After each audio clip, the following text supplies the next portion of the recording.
శివ మహాపురాణంలో కోటి రుద్ర సంహితలో 8th chapter. ఇక్కడ పశ్చిమ దిశ అక్కడున్న శివలింగాల యొక్క వర్ణక్రమంలో మహాబలేశ్వర లింగం ఒక మహత్య వర్ణన అన్నది ఇక్కడ అది చెప్పబడి ఉంది. సూత ఉవాచ ద్విజాః శృణూత సద్భక్త్యా శివలింగాని తాని చ పశ్చిమాయాం దిశాయాం వై యాని ఖ్యాతాని భూతని. సూతుల వారు మళ్ళీ ఆ ఋషిగణములకి ఇలా చెప్తున్నారు, ఇప్పుడు నేను పశ్చిమ దిశలో ఉన్న ఏ ఏ లింగాలు ఉన్నాయో భూమి యందు చాలా ప్రసిద్ధి చెంది ఉన్నవి, అటువంటి శివలింగాల గురించి నేను చెప్తాను, దాన్ని భక్తిపూర్వకంగా వినండి అని. కపిలాయాం నగార్యం తు కాలరామేశ్వరాభిధ్యే శివలింగే మహాదివ్యే దర్శనాత్ పాపహారకే. ఇక్కడ ఈ పశ్చిమ దిశ ఏదైతే కపిల నగరం ఉన్నదో అక్కడ కాళేశ్వర ఇంకా రామేశ్వర నామ మహా దివ్యమైన లింగాలు ఉన్నాయి. అవి దర్శన మాత్రం చేత, అంటే వాటిని చూసినంత మాత్రం చేత పాపాలన్నీ కూడా నశించిపోతాయి. పశ్చిమే సాగరీ చైవ మహాసిద్ధేశ్వర స్మృత ధర్మార్థ కామదశ్చైవ తథా మోక్షప్రదోపి. ఏవైతే పురుషార్థాలు ధర్మార్థ కామ మోక్ష, అయితే ఈ పశ్చిమ సాగర తటి దగ్గర ఏదైతే మహాసిద్ధేశ్వర అన్న లింగం ఉన్నదో అది ధర్మార్థ కామ మోక్షాలన్నీ కూడా ప్రసాదిస్తుంది. అంటే ఏవైతే బతికున్నంత వరకు ధర్మార్థ కామ భోగప్రాయమైన జీవితం, మరణానంతరం మోక్షము, ఇవి కూడా అది ప్రసాదిస్తుంది అని. పశ్చిమాం బుధి తీరస్థం గోకర్ణం క్షేత్రముత్తమం బ్రహ్మహత్యాది పాపజ్ఞం సర్వకామ ఫలప్రదం. ఈ పశ్చిమ సముద్ర తీరం దగ్గర గోకర్ణం అన్న ఉత్తమమైన క్షేత్రం ఉన్నది. అది బ్రహ్మహత్యాది ఇటువంటి పాపాలు చేసి ఉన్నవి కూడా నశింపచేస్తుంది, పైగా సంపూర్ణ కోరికలన్నీ కూడా ప్రసాదిస్తుంది, అంటే తీరుస్తుంది, ఫలప్రదాత అని కూడా దాన్ని చెప్పబడి ఉంది. గోకర్ణే శివలింగాని విద్యంతే కోటి కోటిశః అసంఖ్యాతాని తీర్థాని తిష్టాంతి చ పదే పదే. అయితే ఈ గోకర్ణ క్షేత్రంలో కొన్ని కోటాన కోట్ల శివలింగాలు ఉన్నాయి. ప్రతి చోట కాలు మోపటానికి కూడా వీల్లేనని, ఎక్కడ చూసినా సరే అవి లెక్క పెట్టలేనని ఆ తీర్థం దగ్గర కనిపిస్తూ ఉంటాయి. అయితే విశేషంగా ఏవైతే అక్కడ అన్ని ఉన్నాయో అన్నీ కూడా మంగళప్రదమైనవి. బహునాత్ర కిముక్తేన గోకర్ణస్థాని సర్వసః శివ ప్రత్యక్ష లింగాని తీర్థ అన్యాం బాసిం సర్వసః. అయితే విశేషంగా ఇక్కడ ఎన్నో లింగాలు ఉన్నాయి. అయితే ఈ గోకర్ణ క్షేత్రంలో ఉన్న సకల లింగాలు కూడా ఆ పరమేశ్వర స్వరూపమే. అందుకే అక్కడ సమస్త నీరు కూడా ఏదైతే ఉందో అంతా కూడా తీర్థ స్వరూపమే.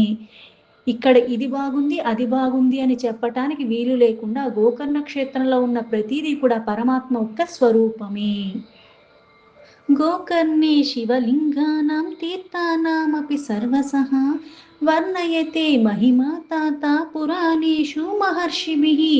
అందుకే ఓ ఋషిగణములారా, ఇక్కడ గోకర్ణ క్షేత్రంలో ఏవైతే అంటే ఇది మహర్షుల ద్వారా చెప్పబడి ఉన్నది. అందుకే ఈ గోకర్ణ క్షేత్రంలో ఏవైతే లింగాలు ఉన్నాయో అలాగే ఆ లింగ మహిమ కానీ ఆ తీర్థ మహిమ కానీ వర్ణన అన్నది పురాణంలో కూడా చెప్పబడి ఉన్నది. కృతే యుగే సాహి శ్వేతస్త్రేతాయం సోతిలోహితః ద్వాపరే పీతవర్ణశ్చ కాలో శ్యామో భవిష్యతి.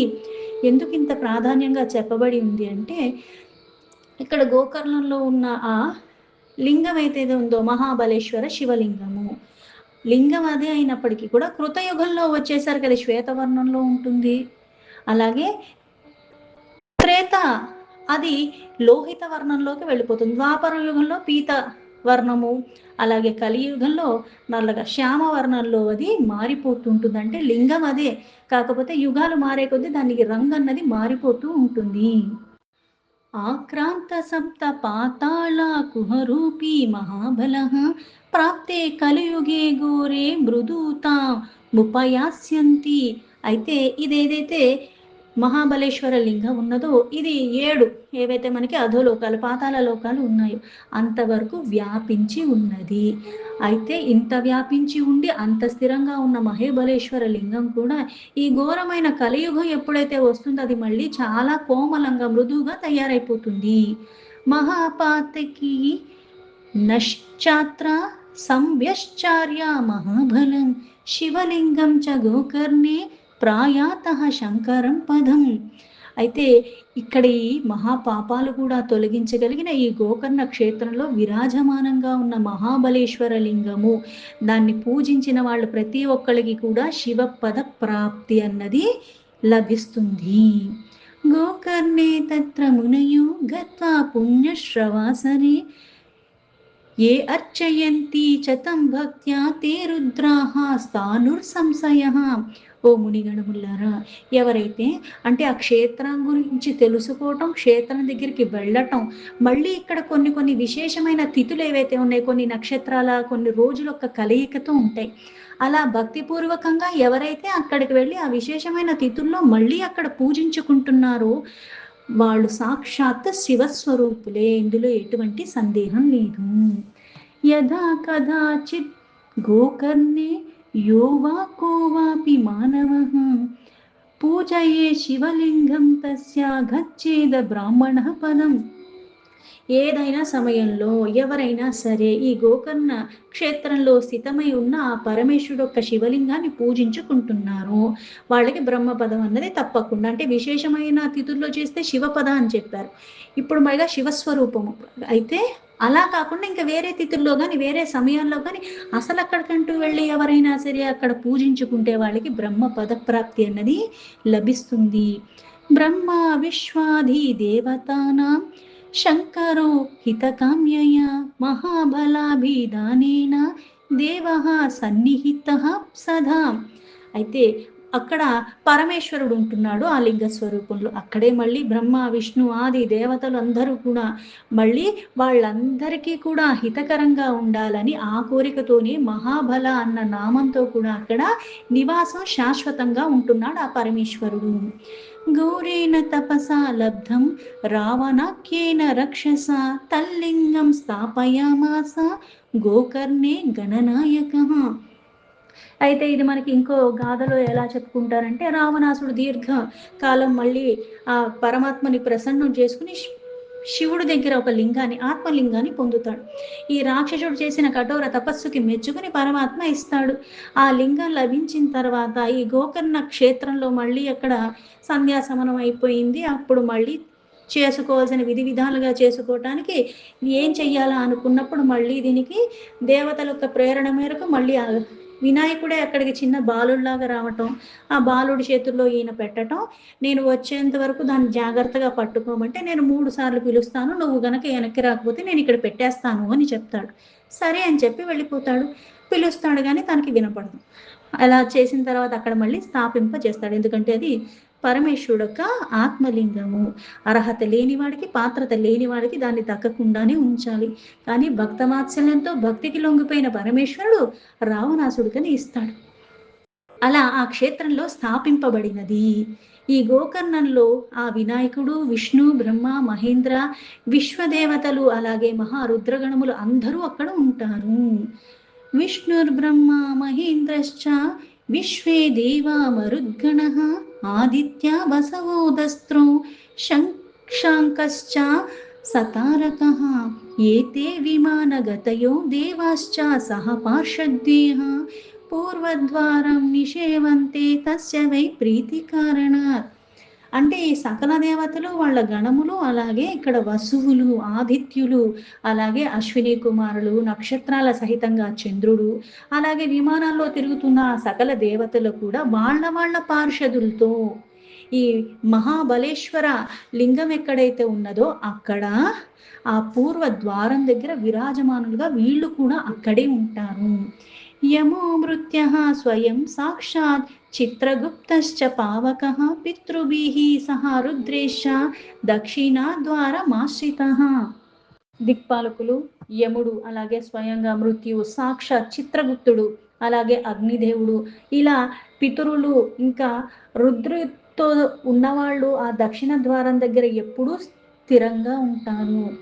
వరుణ సరితాం నాతో గంగాధి సరితాం గణేహ మహాబలం చ సేవంతే పశ్చిమ ద్వారమాశ్రితాః. అలాగే నదులకి స్వామి వరుణుడు, అలాగే నదుల్లో శ్రేష్టమైన గంగా ఆది సకల నదులతో ఆయన పశ్చిమ ద్వారం దగ్గర ఎప్పుడూ స్థిరంగా ఉంటాడు ఆ మహాబలివేశ్వర యొక్క సేవ చేసుకోవటానికి. తథా వాయు కుబేరశ్చ దేవేశి భద్రకాళిక మాతృభిశ్చండికా దాభిరుక్తర ద్వారమాశ్రితాః. అలాగే వాయువు, కుబేరుడు, అలాగే దేవీశ్వరి, భద్రకాళి, చండిక, ఈ సకల దేవతలు కూడా, ఆ దేవతలందరూ కూడా మాతృకా గణముల సహితంగా ఉత్తర ద్వారం దగ్గర స్థిరంగా ఉంటారు. సర్వే దేవాః సగంధర్వాః పితరః సిద్ధచారణాః విద్యాధరాః కిం పురుషాః కిన్నరా గుహ్యకాః ఖగా. అయితే ఇక్కడ సకల దేవతలు, గంధర్వులు, పితరులు, సిద్ధులు, చారుణులు, విద్యాధరులు, కింపురుషులు, కిన్నరులు, గుహ్యకులు, ఖగలు, వీళ్ళందరూ కూడా అక్కడ ఉంటారు. నానా పిశాచ వేతాళ దైత్యేయాశ్చ మహాబలః నాగాః శేషాదయః సర్వే సిద్ధాశ్చయ మునియోఖిలాః. అలాగే పిశాచులు, ఎన్నో రకాలుగా భేతాళ్ళు, ఆ మహాబలి దైత్యులు, ఇలా వీళ్ళు శేషుడు, నాగ, వీళ్ళందరూ సిద్ధులు కూడా అక్కడ ఉంటారు. ప్రణువంతి చతం దేవం ప్రణమంతి మహాబలం లభంతా ఈప్సితాన్ కామాన్ రమంతే ఛాయతా సుఖం. సిద్ధులు, మునిగణములు ఇంకా ఈ మహాబలేశ్వరుడి దేవతకి స్తవనాలు చేసుకుంటూ ఆయన ఇచ్ఛానుసారంగా అక్కడ వీళ్ళందరూ ఆయన్ని పూజించుకుంటూ ఉంటారు. అందుకే ఆయన ద్వారా సకల మనోరథాలు కూడా ప్రాప్తించి వీళ్ళందరూ కూడా ఆయన నామాన్ని రమిస్తూ స్మరిస్తూ అక్కడ సుఖంగా ఉంటారు. బహుభిస్తత్ర సుతపస్తప్తం సంపూజ్యం తం విభుం లబ్ధా హి పరమా సిద్ధిరిహాముత్రాపి సౌఖ్యదా. అక్కడ చాలామంది ఘోరమైన తపస్సు చేసుకుంటూ తపస్సులో లీనమైపోయి ఉంటారు. ఆ పరమేశ్వరుని పూజించుకుంటూ ఈ లోకంలో మళ్ళీ పరలోకంలో, అంటే ఇక్కడ జీవించి ఉన్నంత వరకు ఆ పరమేశ్వరుని పూజించుకుంటూ ఉంటారు భక్తి భావనతో. తర్వాత కూడా సుఖాలు కలిగించేలాగా పరలోక గతి కూడా ఇవ్వాల్సిన సిద్ధి కూడా వాళ్ళు పొందుతారు.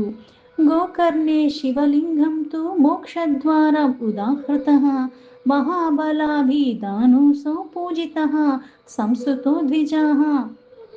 ద్విజులారా, ఆ గోకర్ణ క్షేత్రంలో ఉన్న ఆ మహాబలీశ్వర లింగం ఇక్కడ మళ్ళీ భక్తితో ఎవరైతే శ్రద్ధతో పూజించుకుంటున్నారో, దాన్ని స్తవనం చేసుకుంటున్నారో, సాక్షాత్తు వాళ్ళకి ఆ భక్తి అనన్యంగా ఉండటం కారణంగా, ఆ స్థుతుల కారణంగా మోక్షద్వారం ప్రాప్తిస్తుంది అని చెప్పబడి ఉన్నది. మాఘాసిత చతుర్దశ్యాం మహాబల సమర్చనం విముక్తిదం విశేషేణ సర్వేషాం పాపినామపి. ఈ మాఘమాసంలో విశేషంగా కృష్ణపక్షంలో చతుర్దశి రోజు, అంటే ఇక్కడ రోజు పూజించుకోవటం ఉత్తమమే. అయితే కొన్ని విశేషమైన తిథులు ఏవైతే ఉన్నాయో మాఘమాసంలో కృష్ణపక్షంలో చతుర్దశి రోజు ఈ మహాబలేశ్వరిని ఎవరైతే పూజించుకుంటున్నారో విశేష రూపంలో వాళ్ళకి ముక్తి అన్నది లభిస్తుంది. ఆ రోజుల్లో ఎవరైతే పూజ చేసుకుంటున్నారో వాళ్ళ సకల పాపాలు కూడా అన్నీ కూడా తొలగిపోతాయి. అస్యాం శివత్తితో సర్వే మహోత్సవాధీదృశ్వః ఆయాంతి సర్వదేశోభ్యాశ్చాతుర్వర్ణాయ మహాజనాః. ఈ శివ చతుర్దశి రోజు ఈ మహోత్సవాన్ని చూడటానికి కోరికతో 4 వర్ణాల వాళ్ళు కూడా ఎన్నో దేశాల నుంచి ఇక్కడికి వస్తూనే ఉంటారు. 4 వర్ణాల వాళ్ళు, మళ్ళీ 4 ఆశ్రమం వాళ్ళు కూడా, ఏవైతే బ్రహ్మచర్య, గృహస్థాశ్రమము, ఇలా సన్యాసాశ్రమము ఉన్న వాళ్ళందరూ కూడా అక్కడికి విశేషంగా వచ్చి 4 వర్ణాలు అంటే క్షత్రియులు, అలాగే వైశ్యులు, శూద్రులు, అలాగే బ్రాహ్మణులు, అంటే మానవ జన్మ ఏ వర్ణానికి సంబంధించిన వాళ్ళని, ఏ వయసుకు సంబంధించిన వాళ్ళు అయినప్పటికీ కూడా దేన్ని పట్టుకుంటే ఉద్ధరింపబడతావు, దాన్ని పట్టుకోగలిగితే విశేషంగా మనకి అనుగ్రహం లభిస్తుంది. వీళ్ళు చెయ్యొచ్చు, వీళ్ళు చెయ్యకూడదు, వీళ్ళు వెళ్ళొచ్చు, వీళ్ళు వెళ్ళకూడదని ఏమీ లేదు. అందుకే 4 వర్ణాల వాళ్ళు, అలాగే 4 ఆశ్రమం వాళ్ళు కూడా. స్త్రియో వృద్ధాశ్చ బాలశ్చ చతురాశ్రమవాసినః దృష్ట్వా తత్రేత్యా దేవేశం లేభిరే కృతాకృత్యాం. అలాగే ముఖ్యంగా స్త్రీలు, వాళ్ళు వృద్ధులైపోయినా ఆడపిల్లలైనా పెద్దవాళ్ళైనా ఎవరైనా సరే ఆ పరమేశ్వరుని దర్శనం చేసుకున్నంత మాత్రం చేత ఆ మహాబలేశ్వరు యొక్క ప్రభావంతో కృతాకృత్యులు అయిపోతారు. మహాబల ప్రభావాత్తే తచ్చలింగం శివస్యతు సంపూజ్యేకాత చాండాలి శివలోకం గతాదృతం. అలాగే ఆ పరమేశ్వరుకాయి తన స్వరూపంగా ఎప్పుడూ అక్కడ నివసిస్తున్న ఆ మహాబలేశ్వర లింగ రూపంలో ఆ నామలింగాన్ని ఎవరైతే పూజించుకుంటున్నారో అందులో భాగంగా ఒక చండాలిని, ఆయన స్త్రీని, ఆ స్త్రీమూర్తి ఏదైతే పూజించుకుందో ఆ తత్క్షణమే మరుక్షణంలోనే శివలోక ప్రాప్తి కూడా తనకు ప్రాప్తించింది అని చెప్పాడు. దీంతో శివ మహాపురాణంలో కోటి రుద్ర సంహితను 8th చాప్టర్ సంపూర్ణం.